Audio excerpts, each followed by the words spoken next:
என்னுடைய online banking அக்கௌண்ட்டை நான் ஆக்டிவேட் பண்ணணும். என்னுடைய ஆன்லைன் பேங்கிங்கை வந்துட்டு நான் ஆக்டிவேட் பண்ணணும். இதுதான் ஸ்டேட்மெண்ட். இது எப்படி நம்ம வந்துட்டு அரபிக்ல சொல்றது? ஸ்டாண்டர்ட் அரபிக்ல இதை நம்ம எப்படி சொல்லலாம் அப்படின்னு சொன்னா, உரீத் தஃபீல் அல் ஹதமாத் அல் மஸ்ரஃபிய்ய அல் எலக்ட்ரானியா. உரீத் அப்படின்னு சொன்னா நம்மளுக்கு தெரியும், நான் விரும்புறேன்.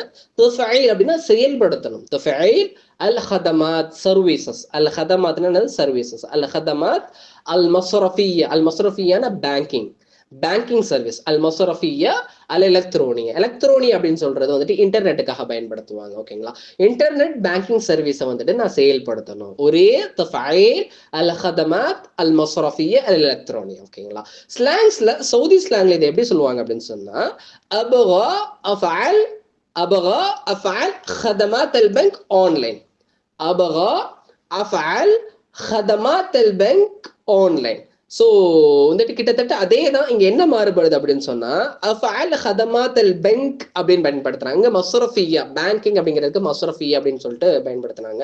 ஏன்னா மஸ்ரஃப் அப்படின்னாலுமே பேங்க் தான். ஸோ இவங்க டைரக்டா இங்கிலீஷையும் வந்துட்டு என்ன பண்றாங்க, பேங்க் அப்படின்னு சொல்லிட்டு யூஸ் பண்றாங்க. ஆன்லைன்ங்கிறது எலக்ட்ரோனியாங்கிறது டைரக்டா வந்துட்டு அரபிக்ல உள்ள ஒரு வார்த்தை எலக்ட்ரோனியா. இவங்க டைரக்டா வந்துட்டு இங்கிலீஷ் என்ன பண்றாங்க, ஆன்லைன் அப்படிங்கிறத பயன்படுத்துறாங்க. ஓகேங்களா?